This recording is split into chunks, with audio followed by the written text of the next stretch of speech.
인생은 예측 못할 사건들의 연속입니다. 미래는 불확실합니다. 어느 날 반갑지 않은 불행이 내 앞을 가로막고 서 있는 것을 본다고 할지라도 우리는 왜 이렇게 예고 없이 왔느냐고 항의할 수가 없습니다. 행복도 불행도 우리 앞에 다가올 때는 항상 무례하게 다가옵니다. 피조물인 인간이 하나님 앞에 겸손할 수밖에 없는 것은 한치 앞을 모르기 때문입니다. 우리는 죽을 때까지 인생의 불예측성 앞에서 겸손해야 합니다. 이것이 인생입니다. 오늘 본문에 나타나는 과부의 집안에 찾아온 불행 역시 너무도 무례합니다. 마치 좋은 분위기에 찬물을 확 끼얹는 듯한 그런 일이 일어났습니다. 엘리야가 머무르고 있는 사르밧 과부의 집에 아들이 죽어버렸습니다. 전혀 예상하지 못했던 일이 갑자기 일어난 것입니다. 본문 17절은 이 사건을 이렇게 묘사하고 있습니다. 이 일 후에 그 집 주인 되는 여인의 아들이 병들어 정세가 심히 위중하다가 숨이 끊어진지라 그랬습니다. 특별히 이 일 후에라는 말에 주목해 보십시다. 이 일은 다름 아닌 사르밧 과부의 집안에서 일어나고 있는 엄청난 기적의 사건을 의미합니다. 지금 온 세상이 혹독한 기근으로 굶어 죽어가고 있는 가운데 과부의 집에는 통의 가루가 닿지 않았고 또 기름이 없어지지 않았습니다. 엘리야와 과부는 매일매일 공급되어지는 기적의 양식을 먹으면서 하나님의 사랑과 은혜에 크게 감격했을 것입니다. 사르밧 과부는 특히 지금까지 하나님을 몰랐고 마음대로 살아왔던 이방 여인이었습니다.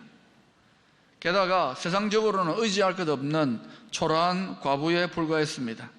그런 자신에게 하나님께서 엘리야를 통하여 은혜를 베푸신다는 사실에 눈물나게 감격하고 또 감사했을 것입니다. 그런데 이런 은혜스러운 일이 일어난 직후에 날벼락 같은 일이 일어난 것입니다. 남편도 없고 의지할 곳도 없는 이 과부의 생명보다 소중한 아들이 죽어버린 것입니다. 세상 사람들이 경험할 수 없는 엄청난 은혜를 받아 누리다가 갑자기 상상할 수 없는 나락으로 깊이 빠져버리고 곤두박질 치고 만 것입니다. 마치 높은 곳에 올려놓은 다음에 패대기를 당한 것 같은 그런 느낌일 것입니다. 그래서 이 여인이 경험하는 상대적인 충격은 더 크다고 할 수밖에 없을 것입니다. 믿음 좋은 사람, 은혜의 생활을 하는 사람에게 힘든 일이 생겨날 수 있을까요? 믿음 좋은 사람에게 이런 불행이 면제되면 좋겠지만 현실은 그렇지가 않습니다. 믿음 좋은 성도들에게도 은혜의 생활을 하는 사람에게도 인생의 불예측성의 법칙은 고스란히 적용됩니다. 이제 오늘 본문을 가지고 몇 가지로 여러분과 말씀을 깊이 살펴보고자 합니다. 먼저는 이 불행 앞에서 여인의 반응이 17장 18절에 나옵니다. 여러분 읽어보실까요? 시작.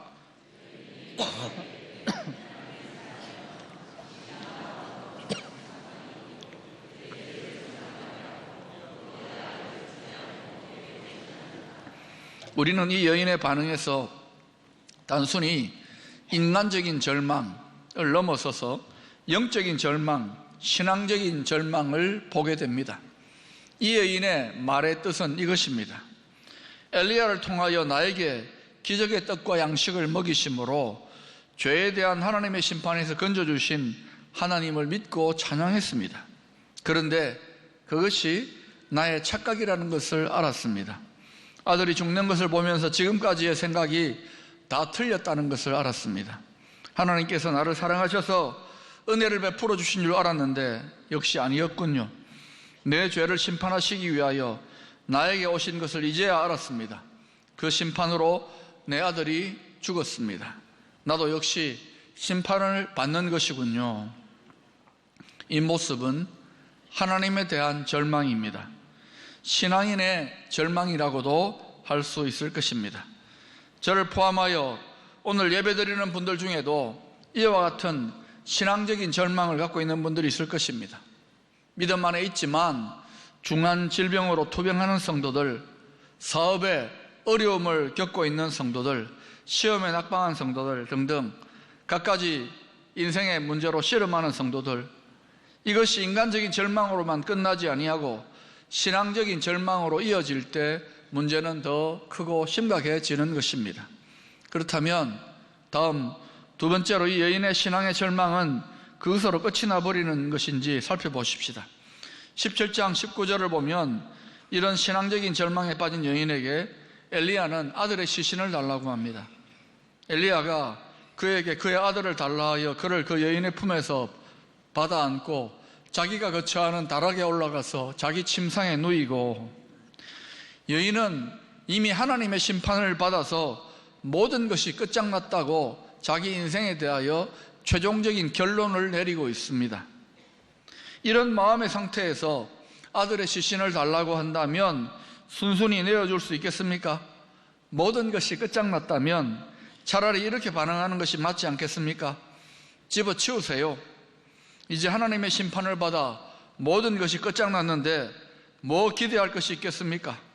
하나님은 더 이상 나를 사랑하지 않는데 나는 더 이상 하나님과 아무런 관계도 없습니다. 이렇게 말해야 정상일 것입니다. 그러나 여인은 마음속에서 솟아나는 이런 반응을 뒤로 물리치고 엘리야에게 아들의 시신을 넘겨줍니다. 사실은 엘리야가 아닌 하나님께 넘겨준 것입니다. 엘리야의 이 요청의 의미는 이것입니다. 엘리야는 지금 여인에게 하나님께서 나를 사랑하지 않기 때문에 심판하셨다는 그 최종적인 판단을 내리지 말고 중지해 달라는 부탁인 것입니다. 당신의 인생에 대한 마지막 결론은 오직 하나님만이 내릴 수 있다라고 촉구하고 있는 것입니다.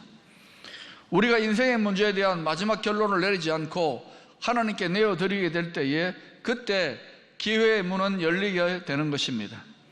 그러나 내가 스스로 최종 판단자가 되어 마지막 결론을 내려버리면 기회의 문은 닫히고 맙니다. 그리고 하나님께서는 더 이상 일하실 수가 없는 것입니다. 프란시스 셰퍼 박사가 스위스 라버리에서 공동체를 운영할 때의 일입니다. 어린 시절부터 성적 학대를 당했고 마약과 알코올에 중독되어 수없이 자살을 시도했던 베키라는 여인에게 셰퍼 박사가 병문안을 갔습니다. 이 여인은 셰퍼 박사에게 자신의 인생에 대해서 이렇게 표현했습니다. 쓰레기라고, 가망성이 없는 쓰레기 같은 인생. 그때 셰퍼 박사가 이 여인에게 이렇게 도전합니다. 하나님께 한 번만 기회를 드려보십시다. 혹시 우리들 가운데 신앙적인 절망감 속에 마음의 결론을 이미 내려버린 분들은 없습니까? 믿음에서는 떠나지 않는다고 하더라도 신앙인의 불신 가운데 거하면서 그렇고 그런 인생이라고 결론을 내려버린 분 말입니다. 하나님께 한 번만 기회를 드려보지 않겠습니까? 사실 우리가 우리 인생에 대한 최종적인 결론을 내려버리는 것이야말로 지독한 교만이 아닐 수 없습니다. 마지막 결론은 창조주 하나님의 권한에 있는 것입니다. 엘리야 앞에 서 있는 이 과부는 감당 못할 절망 중에라도 창조주 하나님의 영역을 침범하지 않기로 결심합니다. 판단 중지를 한 것입니다. 예레미야 29장 11절에는 하나님에 대하여 이런 말씀이 나옵니다. 여호와의 말씀이니라. 너희를 향한 나의 생각을 내가 아나니 평안이요 재앙이 아니니라. 너희에게 미래와 희망을 주는 것이니라. 하나님은 좋으신 하나님이 되십니다. 우리에게 재앙을 주시기보다는 미래의 희망을 주기를 원하시는 하나님이신 줄로 믿습니다. 이제 공은 엘리야에게 넘어온 것입니다. 17장 20절을 보면 과부의 죽은 아들의 시신을 넘겨받은 엘리야는 이렇게 기도하고 있습니다. 여러분 읽어보십시다. 시작.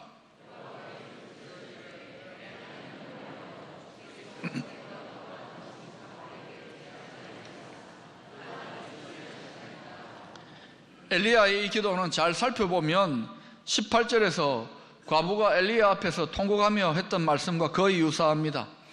지금 엘리야도 이 여인처럼 불평하고 원망하고 있다는 말입니까?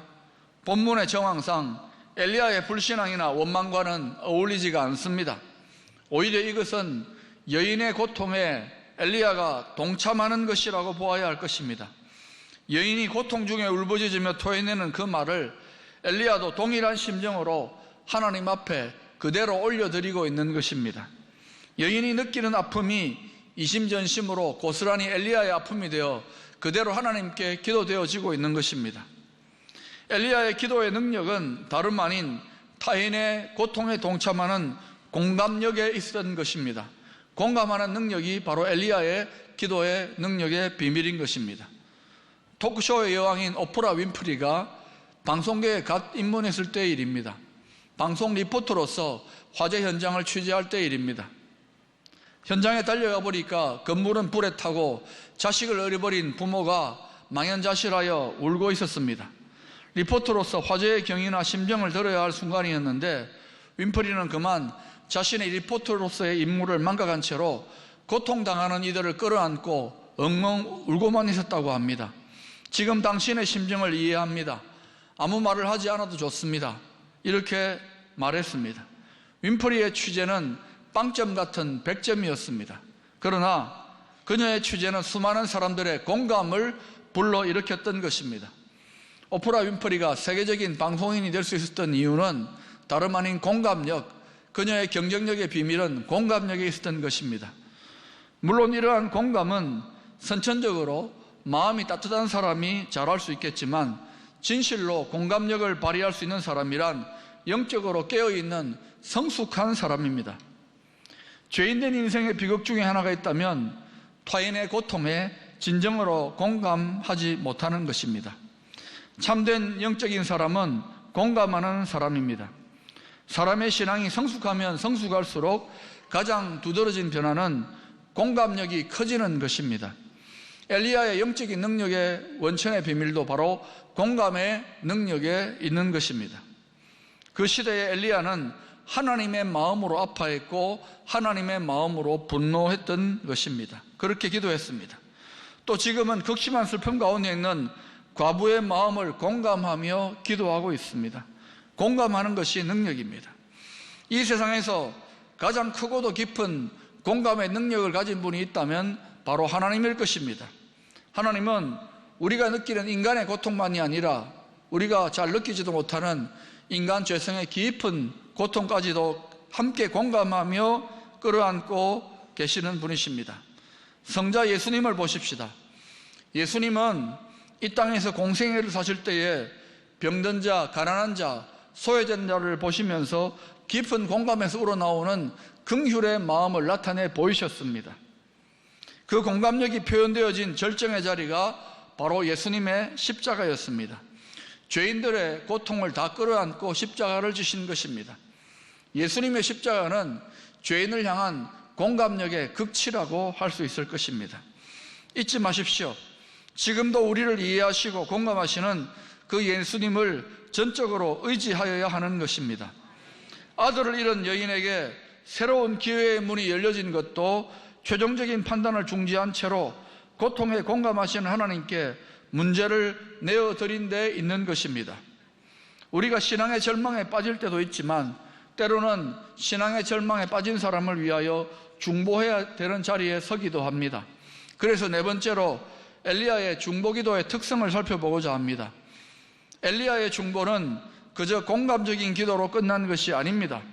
더 주목해 보아야 할 것은 엘리야가 부르짖어 기도한 다음의 행동입니다. 말로만 기도하지 않고 특이한 행동을 하면서 문자 그대로 온몸으로 기도하고 있는 것입니다.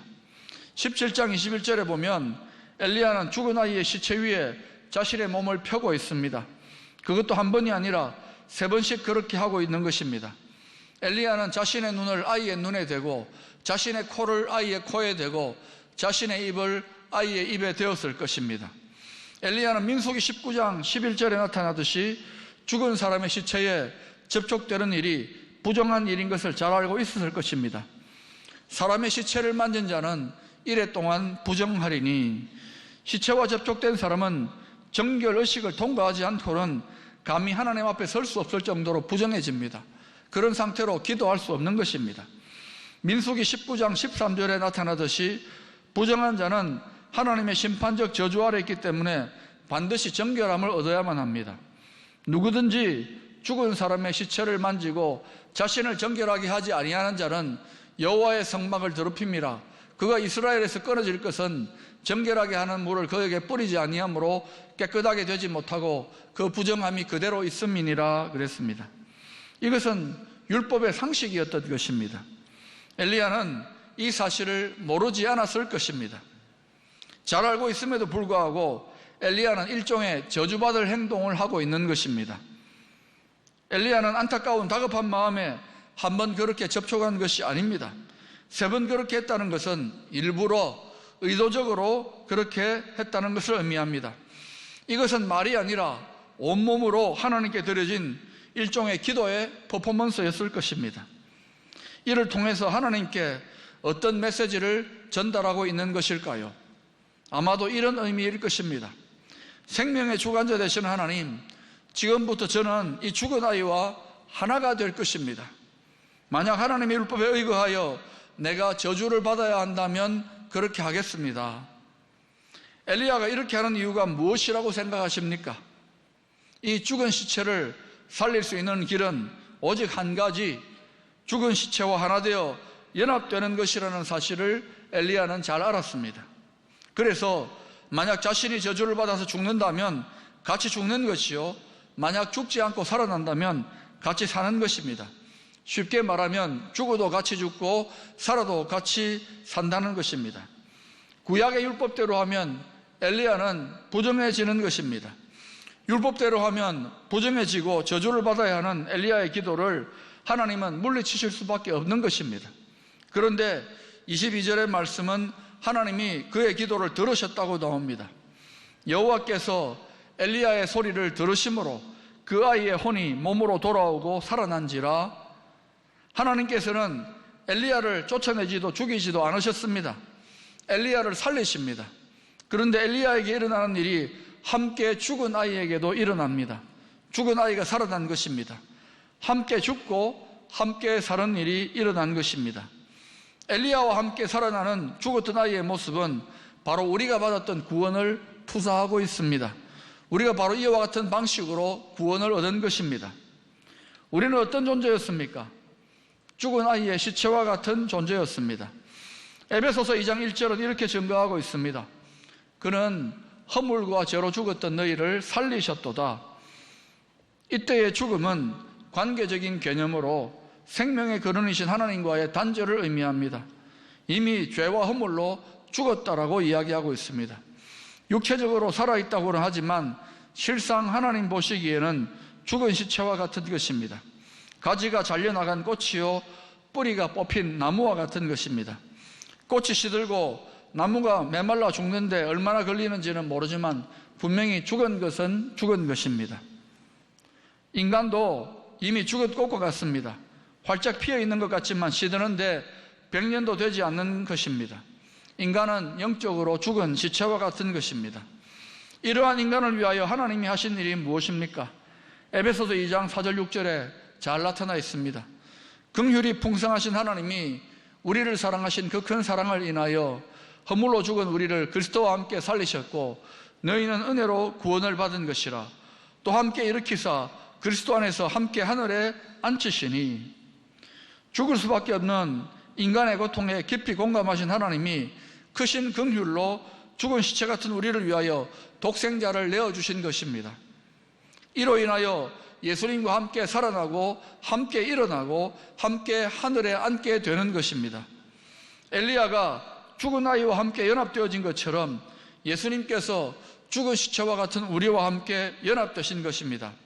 하나님께서 엘리야를 부정하다 죽이지 않으신 것처럼 그리스도 예수를 죽음 가운데 두지 않으시고 살아나게 하신 것입니다.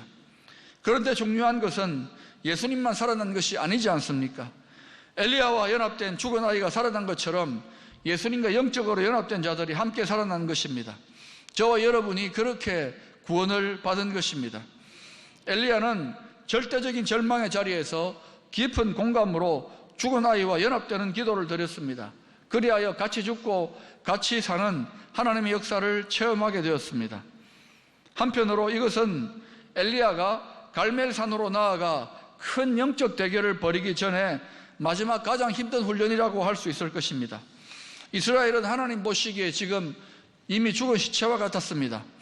이 이스라엘을 살릴 수 있는 방법은 오직 한 가지, 그것은 이 이스라엘과 같이 죽고 같이 사는 것입니다.